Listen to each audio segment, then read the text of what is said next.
Saudações democráticas a todos vocês, começando mais um podcast do Conde aqui ao vivo pela TVT de São Paulo. Estamos em TV aberta, estamos no canal do Grupo Prerrogativas, no canal do Conde também e no Facebook. Tenho a felicidade, a honra de receber hoje aqui o pesquisador Lourenço Cardoso.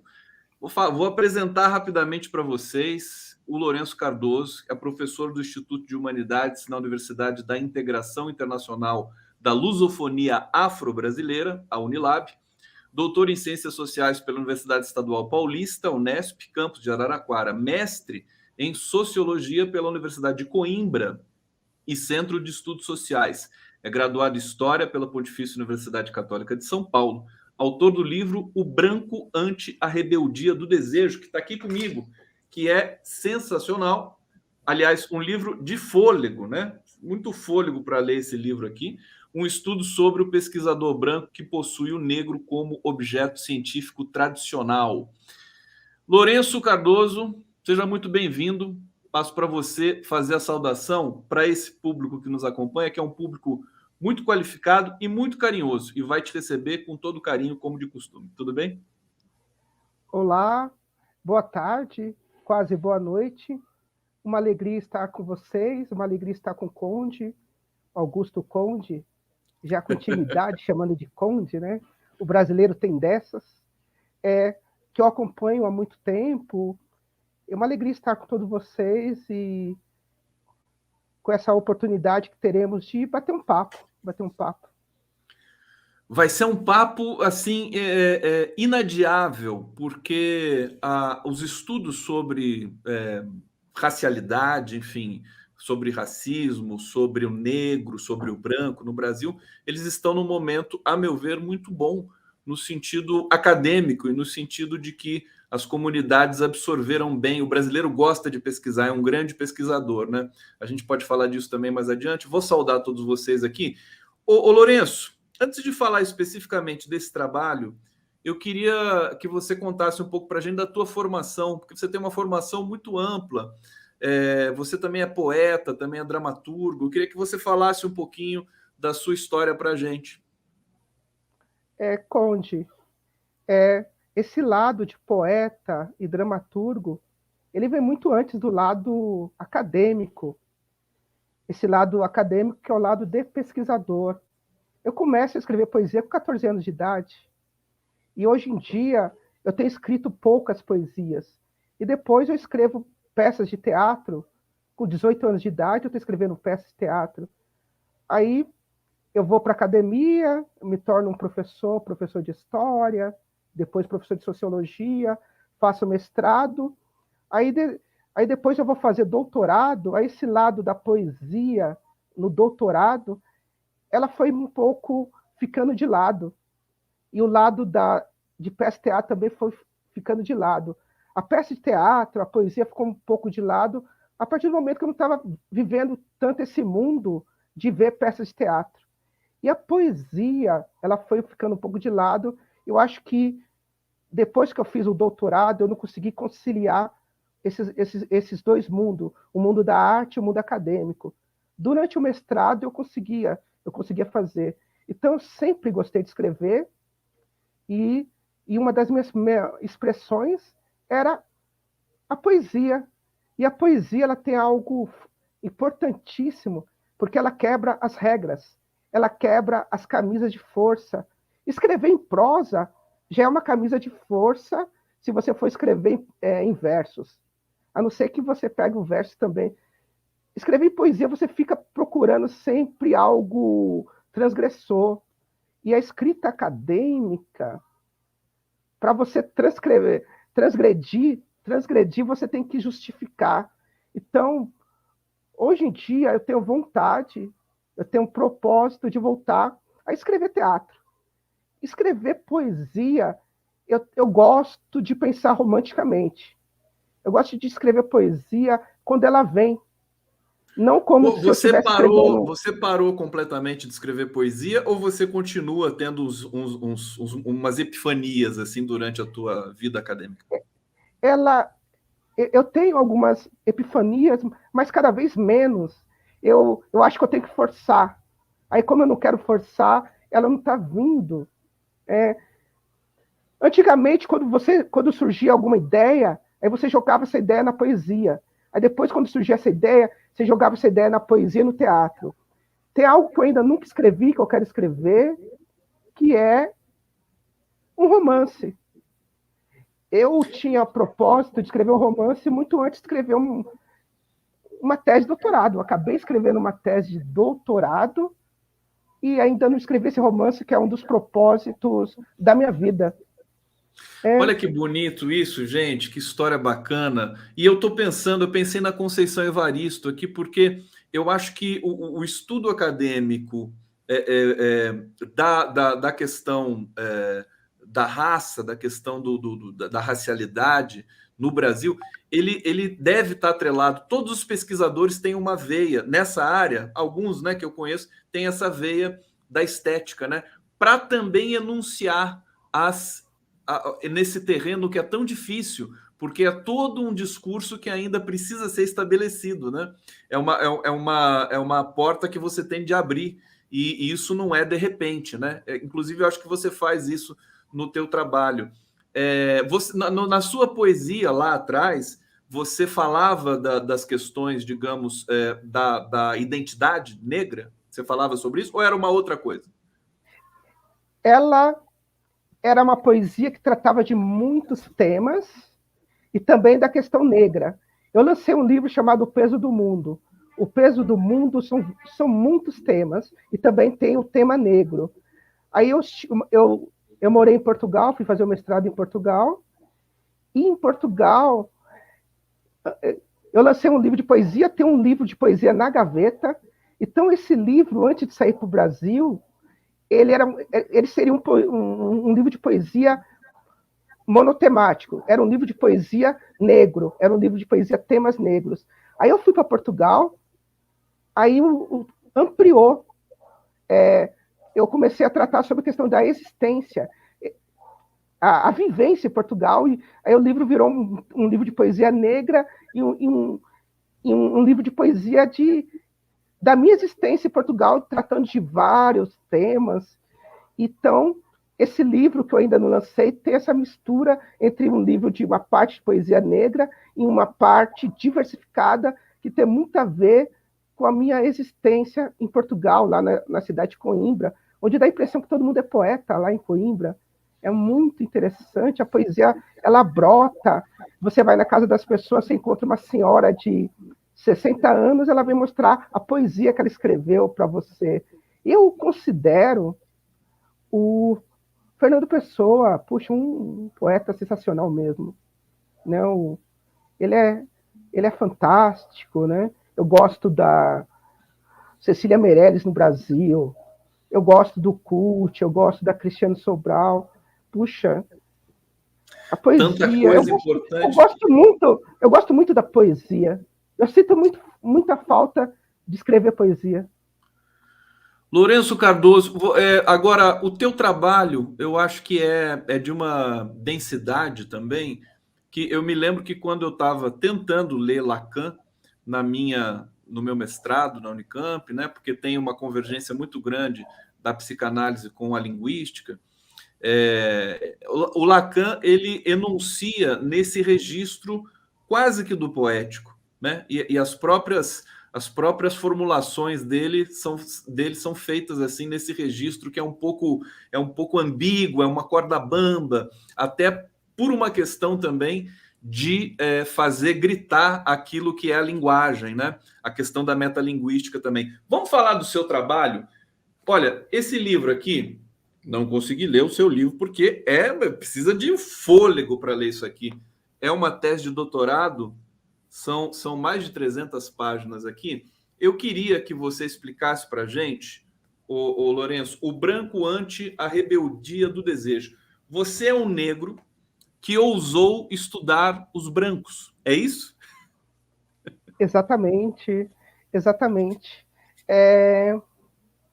Conta para a O gente. Conde, no meu livro tem uma epígrafe, né? Essa epígrafe que tem o depoimento da Alice. Alice é um pseudônimo, eu eu utilizei pseudônimo dos pesquisadores brancos que eu estudei. Então, nessa epígrafe, ela está dizendo o seguinte: eu vejo muita arrogância por parte dos pesquisadores brancos, que pesquisam todos os não brancos, que pesquisam os negros e não querem ser pesquisados. Essa história que a Alice está contando é uma história que remete o Teatro Experimental do Negro, que é uma organização negra do Rio de Janeiro dos anos 70. Aí remete pessoas como Abdias do Nascimento, pessoas como Guerreiro Ramos, pessoas como a Ruth de Souza, que são artistas intelectuais do movimento negro do Rio de Janeiro, dessa época, que o Abdias, Guerreiro Ramos, Fernando Góes, já estavam nos anos 50 falando: nós temos que estudar o branco, porque só o negro é estudado. Então, é uma discussão que já começa nos anos 50, caindo para os anos 60, temos o Teatro Experimental do Negro fazendo essa discussão, mas quem formulou melhor isso foi o Guerreiro Ramos, um dos grandes pensadores brasileiros. Então, aí tem uma polêmica entre o Teatro Experimental do Negro, provavelmente com Abdias Nascimento ou Guerreiro Ramos, dialogando com um intelectual branco, sociólogo branco. Esse sociólogo branco, naquela época, as pessoas discutiam pelos jornais. E nessa discussão, esse sociólogo branco não gostou de uma crítica que foi feita a ele ou pelo Abdias ou pelo Guerreiro Ramos. Esse intelectual branco, esse sociólogo branco, ele disse assim: como é que esse micróbio ousa questionar o cientista? Quem é o micróbio? É o Abdias Nascimento ou o Guerreiro Ramos? Quem é o micróbio? É o negro, a negra, que é objeto do cientista branco. Como é que ele ousa questionar o cientista? Esse meu trabalho é o seguinte: ele diz o seguinte: a negra, o negro, não são micróbios. A negra, o negro, não são objetos. Eles são sujeitos, eles são pessoas. E eles ousam, eles que durante muito tempo, e ainda hoje, é objeto, tema de pesquisa dos pesquisadores brancos, ao entrar na academia, olharam para si e fizeram trabalho sobre os negros, a sociologia, a psicologia, vamos dizer, a epistemologia negra, e depois também passaram a olhar para o branco. Então, eles que sempre foram observados, eles que também são humanos, eles que também são cientistas, se colocaram na posição de cientista e deslocaram o branco para a posição de objeto, mas não fizeram como os brancos cientistas fizeram numa determinada época.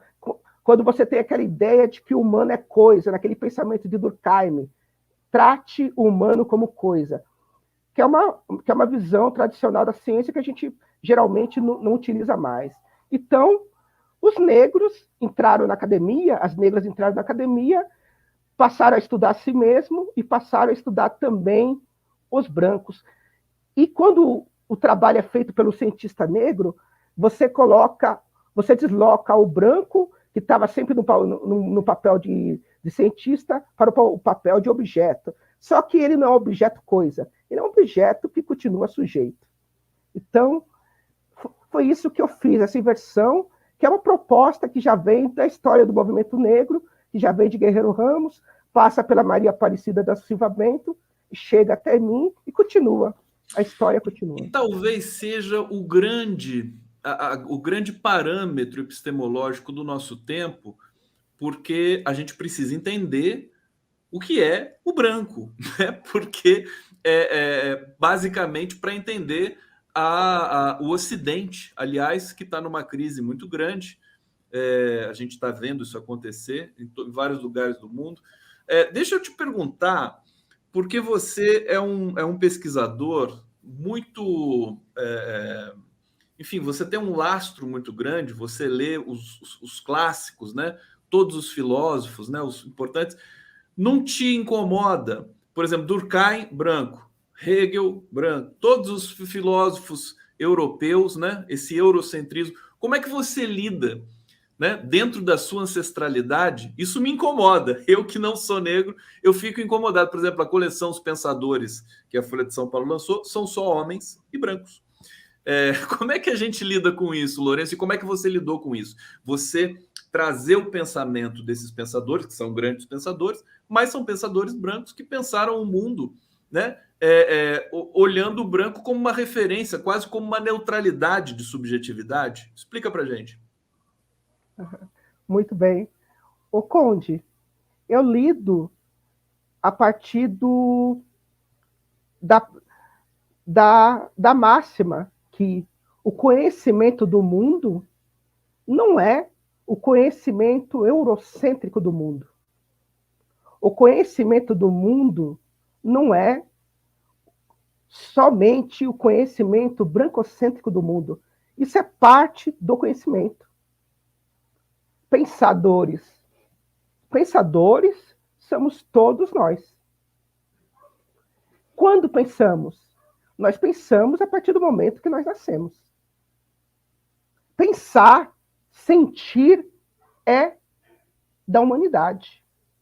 Se eu não estou pensando, essa é uma escolha minha. Se eu não estou pensando, é porque eu escolho repetir o que já foi pensado por mim. Então, é ampliando o conhecimento. Ampliando o conhecimento. O conhecimento ocidental é o conhecimento negro, marginalizado. O conhecimento brasileiro é o conhecimento negro, marginalizado.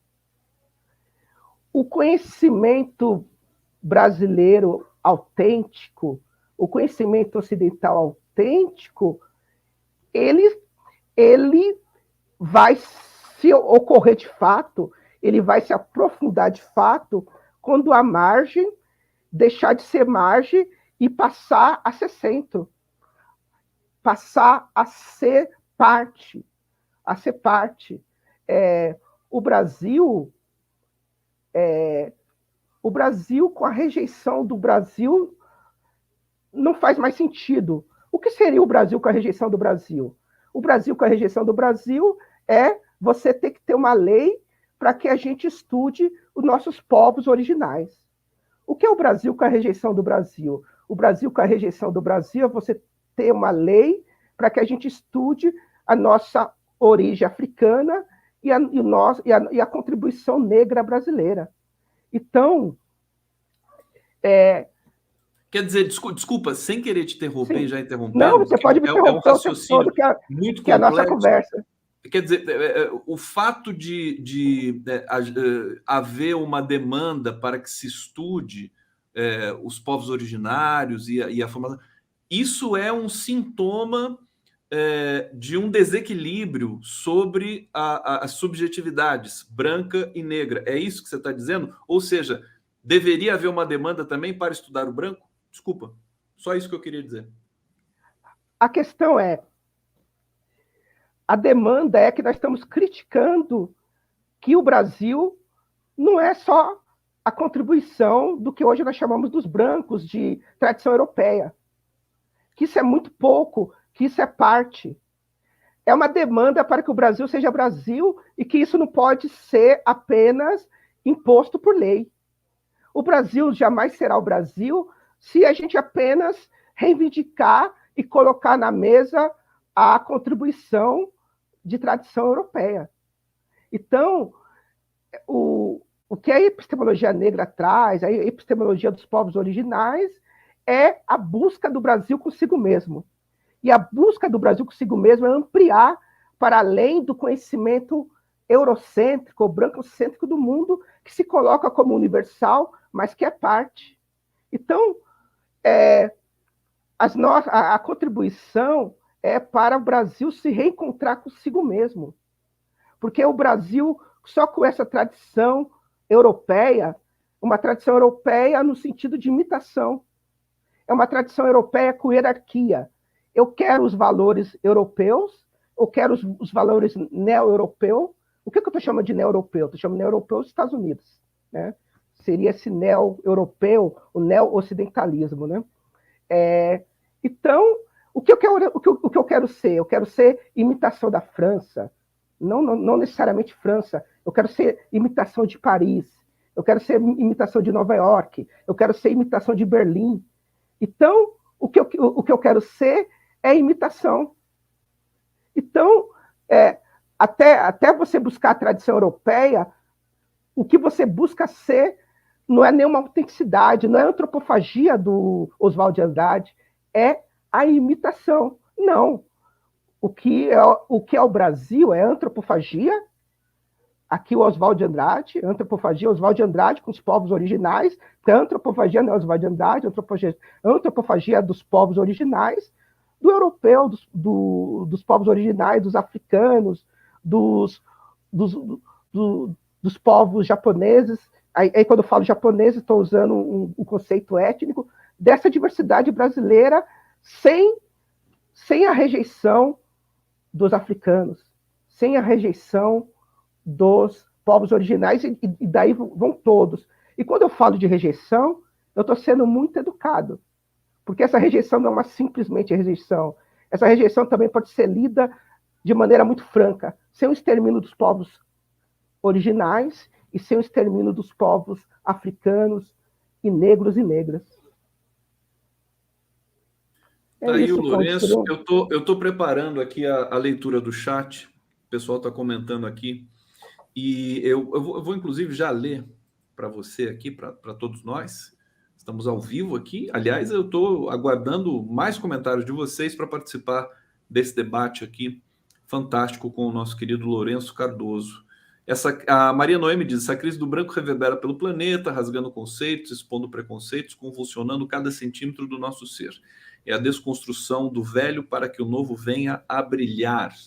Tá aí lido, querida Maria Noemi, obrigado. Maria Silva está dizendo aqui: como Lélia Gonzalez, Beatriz Nascimento tenham sido incluídas como autoras do pensamento sociológico brasileiro no mesmo nível dos autores citados. Maria Silva é uma grande pensadora também brasileira, negra, que está nos assistindo aqui. Quero deixar um super beijo para ela. E ela assim como a Lélia Gonzalez, né? Assim como a Lélia. Assim como a Lélia Gonzalez, exatamente. Sobre a predominância dos pensadores brancos, cabe lembrar que os autores do pensamento social brasileiro são todos homens brancos. Sérgio Buarque de Holanda, Caio Prado Júnior, Gilberto Freire, dentre muitos, sem que ainda mulheres negras. Bom, a historiografia brasileira acho que está em aberto para a gente também refazer certos... Eu não gosto da palavra cânone, né? Mas as referências. Eu queria referências, né, acadêmicas e teóricas. Eu percebo o pensamento... Eu não sei se eu posso dizer pensamento negro, Lourenço, mas nas minhas andanças digitais aqui, entrevistando tanta gente, no mundo do direito também, o que eu percebo é que o pensamento negro está muito potente no Brasil nesse momento, inclusive voltando lá para trás, resgatando pensadores do começo do século XX e tal. Mas o que eu queria saber de você, enfim, se você quiser comentar esse momento também do pensamento negro no Brasil, eu queria saber, você entrevistou vários brancos pesquisadores para confeccionar sua tese. Confere? Acho que é esse a sua metodologia, sim. né?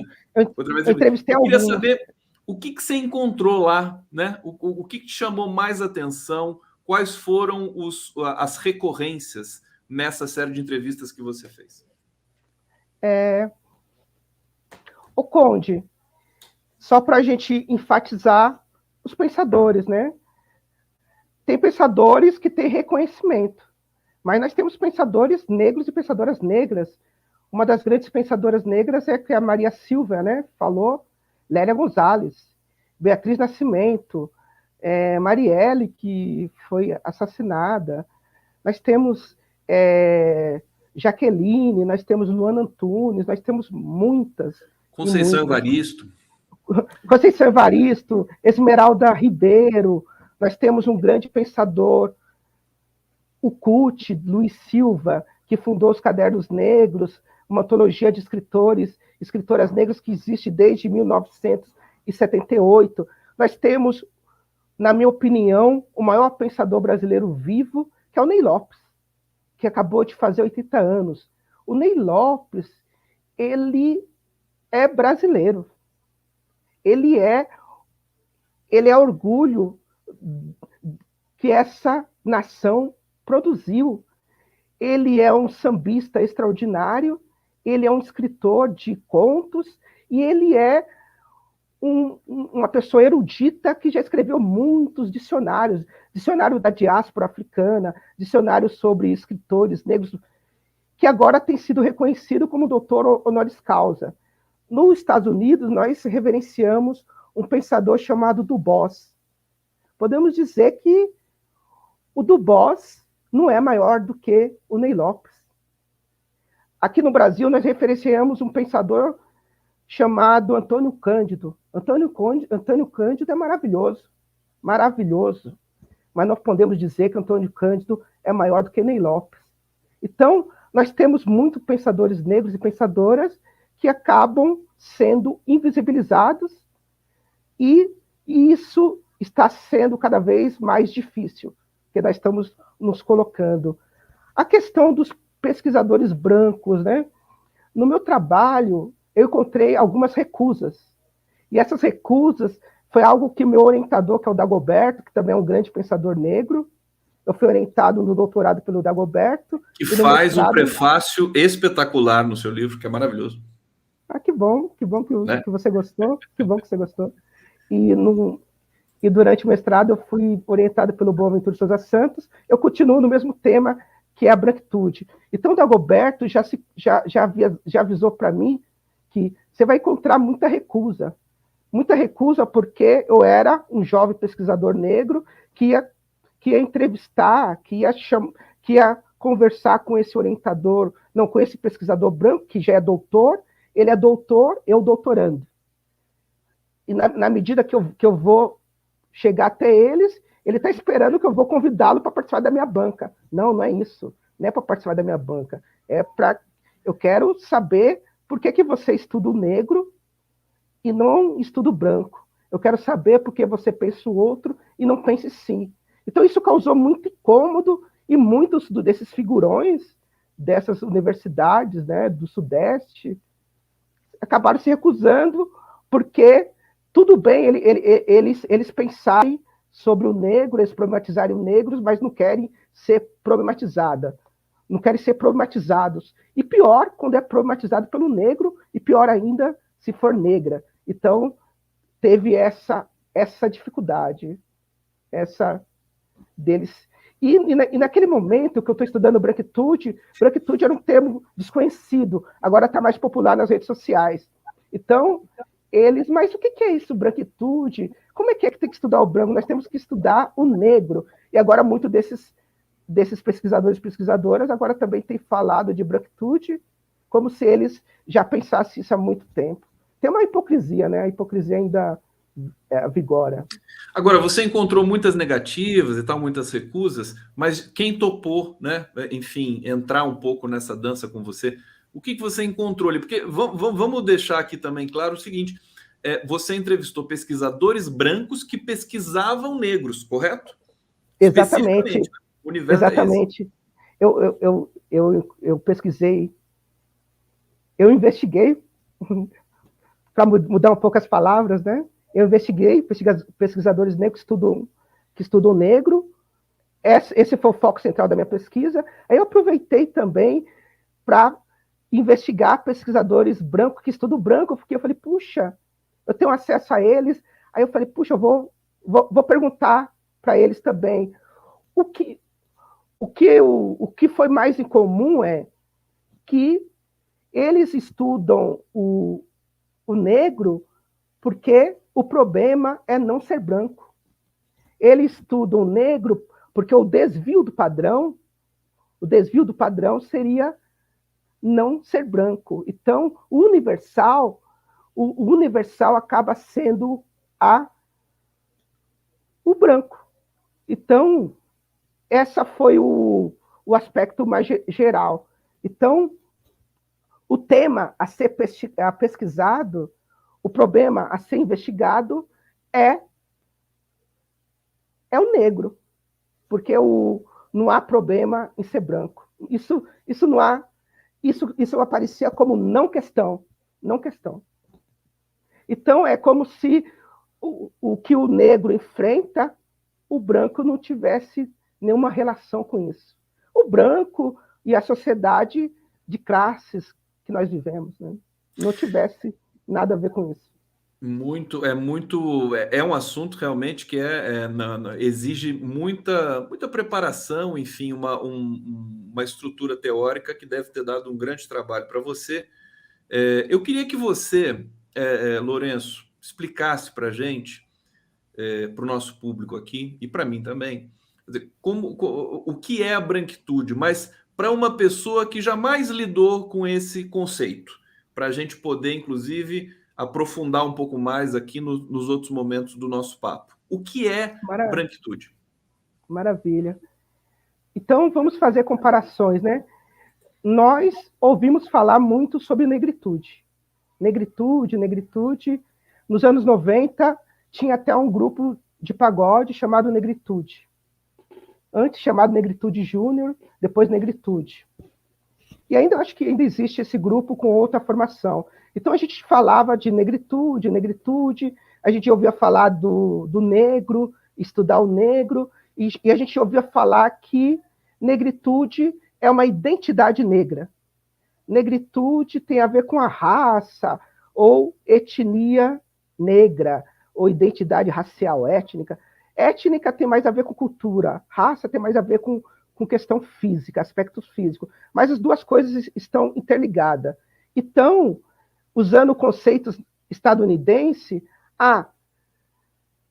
estudo sobre negro, sobre negritude, é estudar minorias, usando esse conceito. Mas aqui no Brasil, em termos quantitativos, minoria, em termos quantitativos, não serve para mulher e não serve para negro no Brasil. Então, se o negro tem a ver com uma raça, com uma identidade racial, tem a ver com o que chama de minoria, se pode atribuir isso ao negro, então isso também pode ser atribuído ao branco. Por quê? Porque eu atribuo a raça, a etnia aos povos originais e não atribuo ao branco? Porque primeiro quem atribui são os próprios brancos. Então, naquele sentido de que eu acabo problematizando, eu acabo questionando, tensionando o não branco, o negro, e não tensiono o que é o branco, a sua identidade. Então, uma das primeiras questões que se coloca é, se eu chamo o negro, se eu coloco o negro como uma identidade racial e étnica, então isso também serve para o branco. Se não serve para o branco, também não serve para o negro.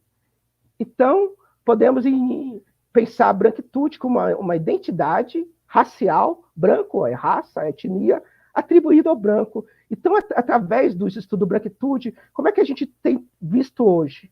Através dessa palavra branquitude, desse conceito branquitude, eu tenho pensado o que é ser branco.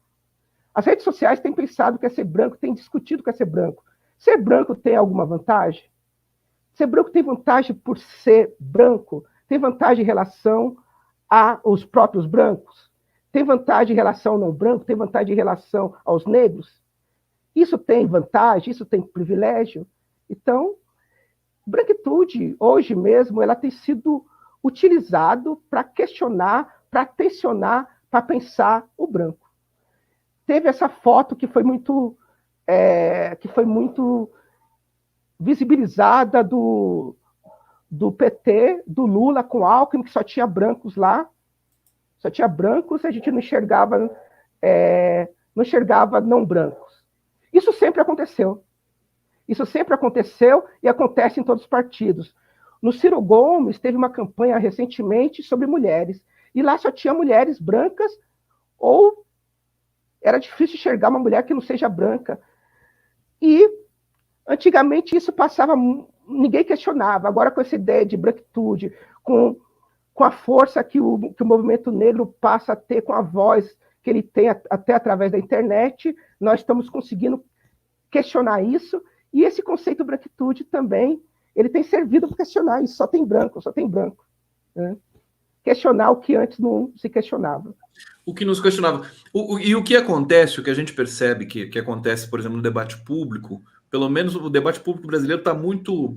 Ele está prejudicado pela violência que é esse governo de turno que nós estamos aqui tentando superar e vamos superar, mas os debates que acontecem na imprensa e tudo mais, né? Os brancos não gostam de ser identificados como grupos, né?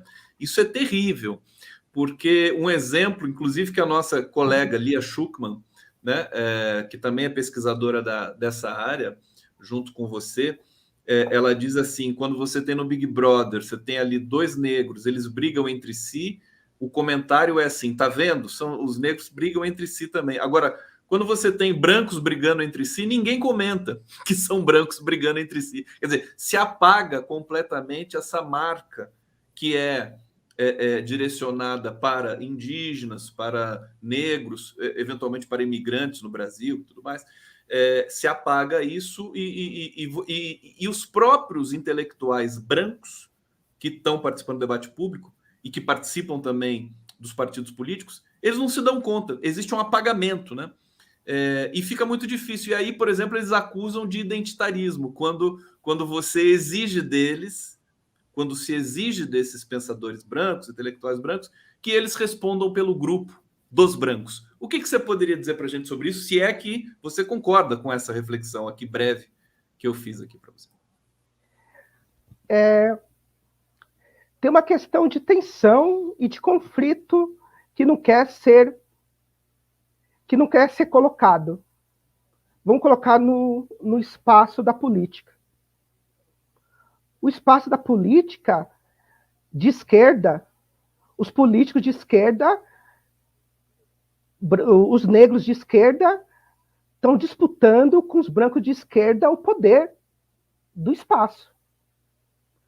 Eu, negro, negra, mulher branca, eu quero o espaço, eu quero ser candidata. Eu quero ser presidente do partido. Eu estou disputando o espaço.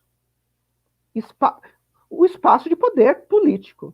Vamos falar do espaço de poder político. Então, tem uma disputa entre o negro e a negra de esquerda com o branco e a branca de esquerda no espaço de poder. E a questão é o seguinte, o negro e a negra não são nem concorrentes. Eles não são nem concorrentes dos brancos. Eu estou colocando esse exemplo. No espaço de poder político de esquerda, vou tratar da esquerda aqui, que é com quem nós estamos conversando, a questão é, nos espaços políticos, o negro, a negra, eles estão lutando para o espaço. Eu quero o principal espaço, eu quero a presidência, eu quero ser candidato a vereador, eu quero ser candidato a deputado federal, eu quero ser candidato a prefeito, eu quero ser candidato a governador, e nesse próximo ano nós queremos que o Lula seja eleito, porque é necessário. Vamos eleger o Lula, e no próximo ano, depois do Lula, vamos eleger uma presidenta negra, ou um presidente negro, porque nós já teremos construído esse espaço. Então, no espaço de disputa política, devido a um racismo institucional, o racismo institucional faz com que o negro de esquerda não seja concorrente do branco de esquerda. Então, com quem o negro de esquerda concorre? Com quem a negra de esquerda concorre? Concorre com os próprios negros. Os negros de esquerda, as negras de esquerda que estão nesse espaço político, estão concorrendo entre si, e em relação aos brancos, não são nem concorrentes. E quando consegue romper esse espaço, quando consegue se colocar, como o Douglas está se colocando, uma única pessoa que voltou ao PT está se colocando, aí causa uma tensão no espaço que era a briga entre os próprios brancos. Então, a questão é disputa pelo poder, e a questão é que os negros não são considerados, e pelo racismo institucional, não chegam a ser até não chegam a ser nem concorrente dos próprios brancos de esquerda, aí fica a concorrência entre si. E como é que isso vai mudar?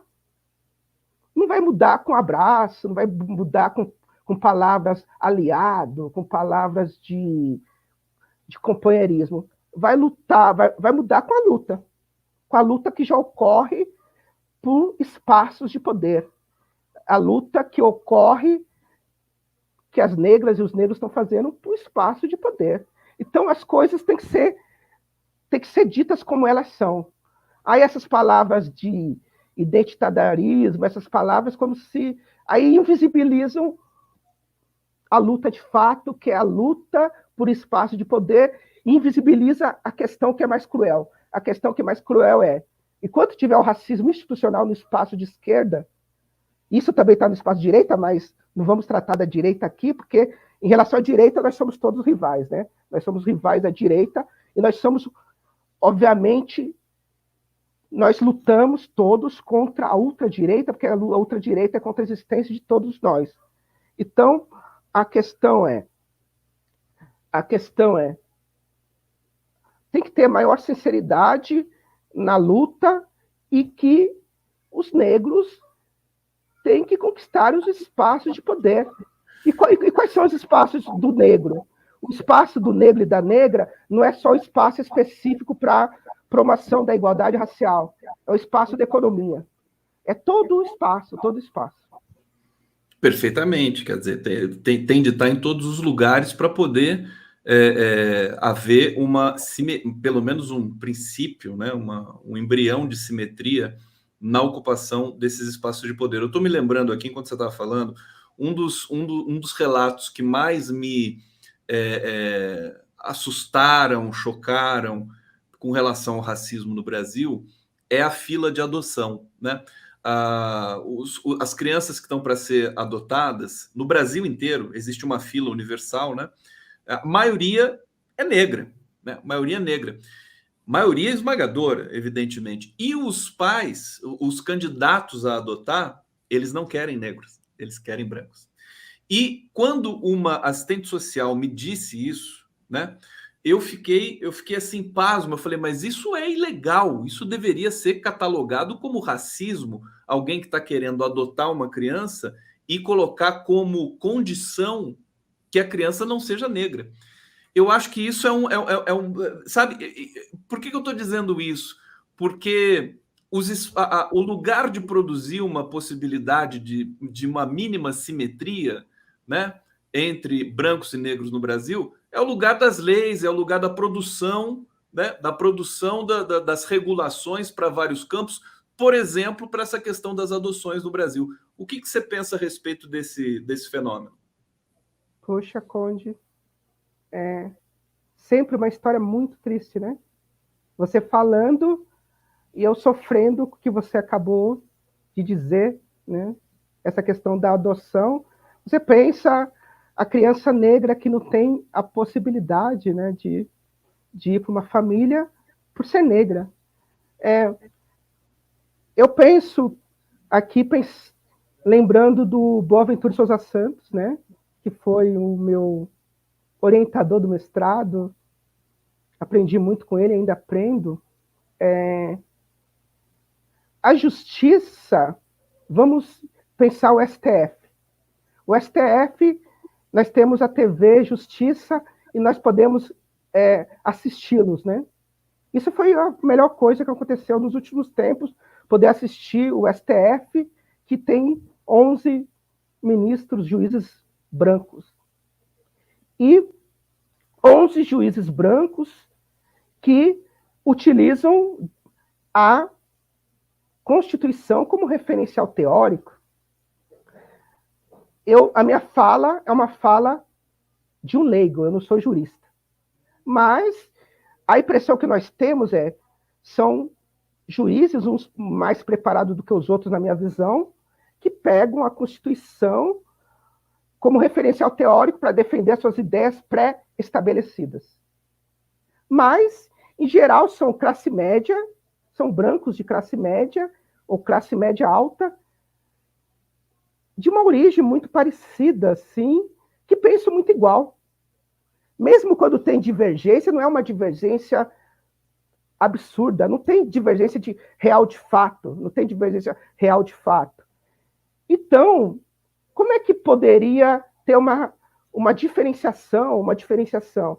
Esse espaço do STF fosse democrático no sentido de mostrar, no sentido de lá estar representado algo mais parecido com a realidade brasileira. Mulheres, mais mulheres, mulheres negras, povos originais. Para que vocês, todos eles tendo como a Constituição referencial teórico, que é o que eles fazem, a Constituição referencial teórico, onde cada um vai dar a sua interpretação, onde tem uma discussão, onde não tem uma monocultura racial, branca, masculina, duas mulheres, né? Onde terá lá um juiz negro, uma juiz negra, trans, indígena e todos os outros, onde assim a gente vai ocorrer, onde a gente pode assistir uma divergência de fato de ideias que tem a ver até com a biografia das pessoas. E essa biografia, precisamos de biografia de pessoas que vêm da pobreza. O Lula é uma exceção ainda. É por isso, desculpa, sem querer te interromper mais uma vez, já interrompendo, é por isso que os movimentos negros têm uma identidade muito forte com o Lula, né? Eu já perguntei isso para várias lideranças e eles disseram isso, porque o Lula sofreu como a gente. Então a gente realmente, embora ele não seja negro, a gente se identifica com ele. Só para fazer esse comentário. E aí, classe pobre. A única pessoa de classe pobre que chegou ao poder o maior poder do Brasil é só o Lula. Se você lembrar de mais alguém, aí você me avisa. Agora eu não estou conseguindo lembrar de. Então, a classe. Então, e como é que nós podemos levar as pessoas para o STF? Através da política. E através da política, nós temos que eleger pessoas, políticos, deputados, para pressionar. Temos que eleger o Lula, depois vamos eleger, depois do Lula, uma presidenta negra. Não basta ser negra, negra que lute em favor da justiça. Até porque, desculpa mais uma vez, Lourenço, que o papo é muito interessante. Nós estamos aqui para conversar. Eu fico muito feliz quando você... Eu não gosto de falar sozinho. Então, importante. Eu também gosto de ser interrompido quando eu estou falando. Mas, assim, a população negra brasileira, ela tá submetida com esse discurso que é da branquitude também, né? Esse que é o problema, né? Quando não existe essa coisa pura, né? Que o negro pensa como negro o tempo todo. Não, existe essa questão da dominação no campo do discurso e das ideologias. Por isso que a gente tem muita confusão, né? É um trabalho muito mais complicado você conseguir trazer a consciência de raça, consciência de... Não sei se você não gosta muito do conceito de raça. Como é que você lida com isso, assim, falar raça e etnia? É porque raça já extrapolou a questão biológica, né? É que, na verdade, nós utilizamos o conceito de raça como construção social. É o que nós utilizamos. A raça não é biológica, nós utilizamos a raça de maneira como construção social. Nós utilizamos o conceito de raça para políticas públicas. Nós utilizamos sociologicamente o conceito de raça. Não deveria existir o racismo. A opressão por causa da raça, a exploração por causa da raça. Conde, no Brasil, o conceito de direita e esquerda serve. Em Paris, o conceito de direita e esquerda serve. No mundo ocidental, o conceito de direita e esquerda serve. A ultradireita trouxe a direita. Aliás, a ultradireita, nos Estados Unidos, no Brasil, trouxe o nome direita, dizendo que eles são direita. Na verdade, eles são ultradireita. Então, antes, tinha um discurso verbalizado pela direita, e tem o Norberto Bobbio, que trabalha isso, naquele livro Direita e Esquerda, que a direita dizia, não existe mais direita e esquerda, Isso era um discurso da direita. Aí nós estamos no momento pós-Trump, que a direita trumpista e a direita aqui no Brasil, não, nós somos direita, mas na verdade eles são ultradireita, que tem uma questão do protofascismo. Protofascismo é um conceito que nós utilizamos, mas podemos utilizar outro, mas tem algo de protofascista nisso que nós chamamos de ultradireita. Então, nós percebemos que quem tem trabalhado pela justiça, ou por mais justiça, é a esquerda. E nós percebemos que quem tem trabalhado contra, digamos, o autoritarismo, contra uma possível ditadura, a volta da ditadura, aí pode ser até uma direita e a esquerda. Então, nós temos negros de direita, assim como nós temos negros de esquerda. E na história do Brasil, os negros que têm colaborado para a justiça social são os negros de esquerda. Agora apareceram os negros de direita. Esses negros de direita, eles têm trabalhado com pautas que vão contra si mesmo. Contra si, indivíduo, e contra o grupo negro. Só que eles têm a esperança que isso não vai atingir eu indivíduo. Mas se atingir o meu irmão de sangue, tudo bem. Aquela coisa do individualismo absurdo. Então, essa concepção de direita, mesmo negra, não serve. Então, é uma concepção negra de esquerda. É uma... Lourenço Cardoso, a gente está chegando aqui no final, passou voando aqui o nosso passo. Você vai ter que voltar aqui mais vezes, meu querido Lourenço Cardoso. Será um prazer Eu queria perguntar para você, antes de terminar, só trazer o comentário da Gabriela Pinto, muito bacana aqui. Lourenço, seus textos trazem uma densa contribuição epistemológica e prática para pensarmos projetos societários e de Brasil em uma perspectiva revolucionária, assim como sugere Franz Fanon. Obrigado, Gabriela Pinto. O pessoal colaborou bastante. Obrigado, aqui. Muito obrigado. Esse teu livro, se alguém quiser adquirir, procurar, como é que a pessoa faz? Só para a gente terminar com essa dica aqui. Esse livro está nas principais livrarias virtuais e físicas, né, do Brasil, site da Editora Pris e site das principais livrarias. Então, é um livro que está de fácil acesso no site das principais livrarias físicas e virtuais. E no site da Editora Pris. Eu vou colocar nas minhas redes o link para vocês para poder ser direcionado para a venda do livro. Ô, Lourenço, não deu tempo da gente falar, tem muita coisa, tem que fazer aqueles podcasts assim de 4 horas, sabe? Aqueles que a gente fica um tempão mesmo, tipo o Mano Brown. Mano Brown faz um podcast muito bacana.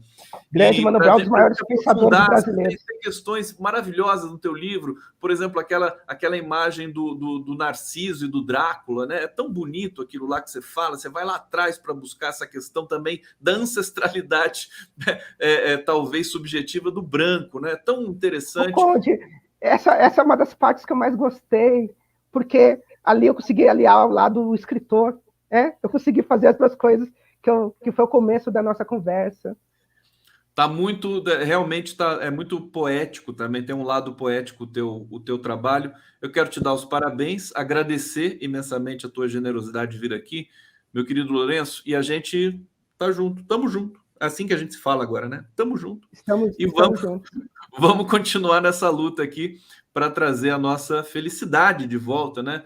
Para esse país aqui. Eu quero agradecer a todo mundo que acompanhou o podcast dessa sexta-feira especial com Lourenço Cardoso. Deixa eu colocar a vinhetinha aqui e a gente se encontra, deixa eu ver, na semana que vem. Esse fim de semana eu vou descansar um pouquinho. Valeu, Lourenço. Obrigado. Muito obrigado. Um abraço.